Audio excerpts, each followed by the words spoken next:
Ladies and gentlemen, please welcome Brola. Nananabik, bakit ako mahihiya? Araw-araw, gabi-gabi, Miss Didit Reyes. Nako, ano masasabi mo sa aking interpretasyon ng mga kanta mo? Nahiya naman ako sa iyo. Super sexy naman. Sexy ba Sa yun? talbugan na ata ako doon. O hindi, isa lang mga kaibigan ng Didit Reyes at alam ko na ngayon ay clean living na siya ngayon dahil sumumpa na siya na hindi na siya iinom. Talagang totoo yan, ha? Hindi naman nainom talaga.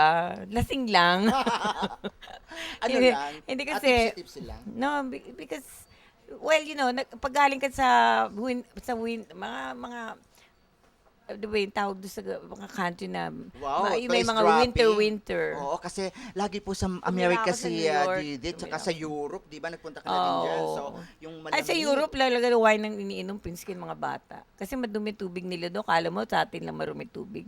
Sa kanila rin. Sa kanila nag-upisa mineral water anyway. And alak. Wow. So, ngayon talagang wala na. Isinumpa mo na yung Graduate na ako. larangang yan. Graduate na ako. Ayoko na talaga. Kasi it had a very bad effect na-hospital ako. So, dyan sa World City, by the way, thank you, Dr. Doñas, ang internist ko. In-endoscopy ako, tiningnan yung loob ng tiyan ko. Puro ulcers. Kasi nga, uminom pa rin ako ng, nomo-nomo pa rin. Bakit nomo-nomo ang tawag dyan? Japanese for drink. Wow. Yes. Oh, kasi mga kaibigan, matagal Nag-book din sa Japan si oo. Didit. Oh, binubook din ako sa Japan. Kasi nanalo ko Tokyo Music Festival. Remember? Siyempre. Ang ating Pride of the Philippines na si Didit Reyes ay nanalo din sa International Oo, Song Festival. and then yun na nga, nakita nila ang dami kong ulcers. Kasi I'm taking mga painkillers. Plus, minsan, pagka may hangover ako, hindi ako makakain, ayun, montik-montik ako mamatay. Ilang beses na yan. I would advise na yung mga hindi marunong uminom like me, kaya hindi ako marunong uminom kasi pagka inumpisahan ko, kailangan tuloy-tuloy. Kaya talagang dapat wala. Kasi one drop, ayan na naman. So now, I don't have not a drop, wala ako talaga. Dapat Clean, lang. not clean na talaga. I'm beginning again, a clean slate in my life. Wow. Kasi wala rin mangyayari. Kunyari, problematic ka, iinom ka para makalimutan mo. Kung nabukasan, paggising mo, masakit na ulo mo, hindi ka makakain. Ganun pa rin. Doon pa rin yung problema, tapos procrastinate. Ay, bukas na lang kasi masakit ang katawan ko. O, yung kakabukas-bukas mo, ayun, hindi mo alam wala na, nawala na nag-pass by na yung chances mo. Either if it's case, or you work, or you want to clean the house, tapos and then you're not very lucid. Hindi ka sober kausap. So, nawawala siyempre yung credibility mo. Oo nga yan. Alam ni Didit Reyes yan. So, Oh, ngayon I've been there. Yeah, talagang isinasa puso na niya ngayon mga kaibigan. Hindi. But I want to share kung ano magiging effect. Kasi wala rin mangyayari. Sayang buhay kasi life is too short. Ngayon ko lang na-realize na life is too short. Meron sa Father Ramirez, Sunny. Father Sunny Ramirez. Oo, dito siya pupunta sa Razor Cutters.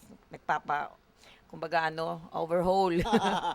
Lahat, from head Paring to foot. nagpapa-overhaul. From head to foot, service siya dito. Sabi nga niya, alam mo, pag akit mo naman kay Lord the Father, isa lang tatanungin sa'yo, ano ginawa mo sa talent na binigay ko sa'yo? You have to maximize it. Either for charity or, siyempre, for your necessity and your Yes. representation. Siyempre, pag artista ka, gusto ko makita ng mga fans mo na maayos ka, hindi kayong parang bangenge, ganon. Akala nga nilang drugs ako. Hindi. It's just drink. O hindi drugs mga kaibigan. Oo, kasi pag depressed ako, ayan na naman. Ay nako, Pag super saya, ayan na naman. Ako, Diyos ko. It's cure for all, pero wala rin. wala din talaga. Kaya, Bottom line is nada. Void, nothing. Sayang the buhay. anek talaga mother, di ba? At least at my age, na-realize ko pa rin. Tagal ko na na-realize, matigas lang ulo ko. Ngayon hindi na matigas ang Ay, ulo. hindi na.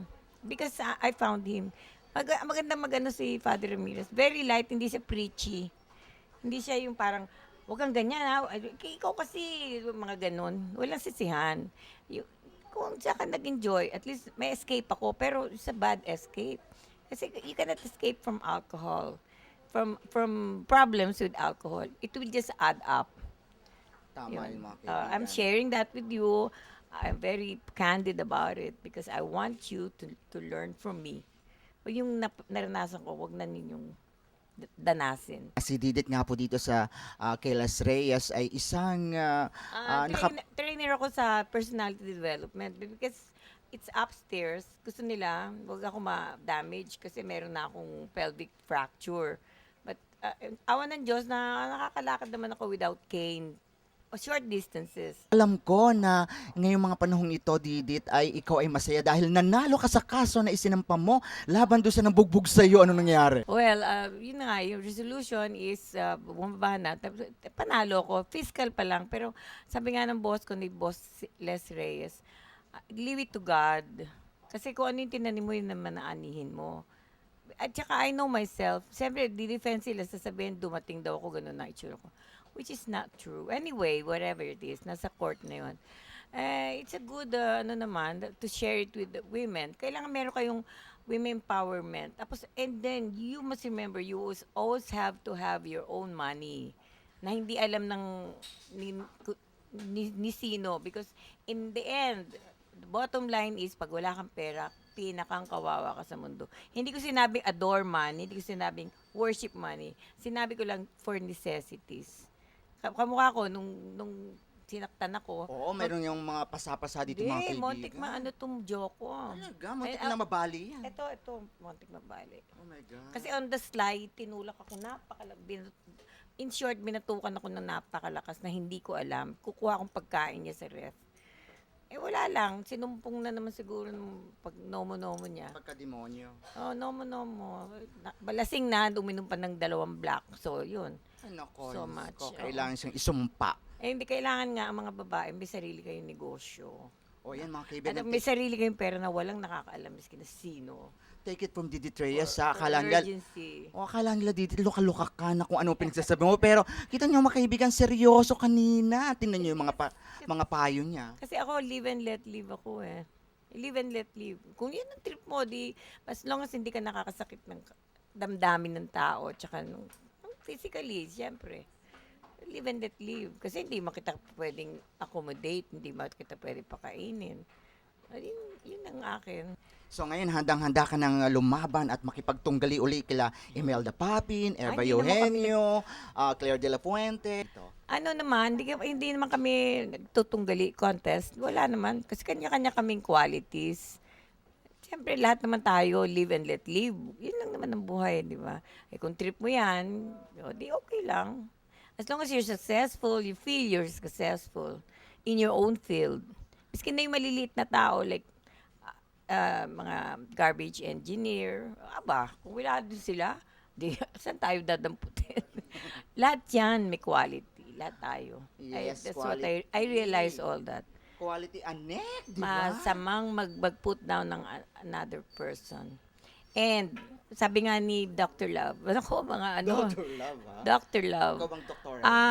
pagkagalit ka, magdasal ka na lang. Kaya nga, may chanting tayo, Hail Mary, full of grace, o Hare Krishna, Hare Krishna, Krishna. Kasi yung dila natin ang pinaka-dangerous. Once may nasabi ka, pagsisisihan mo yun.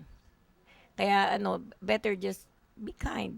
Kind lang. Pero be discerning.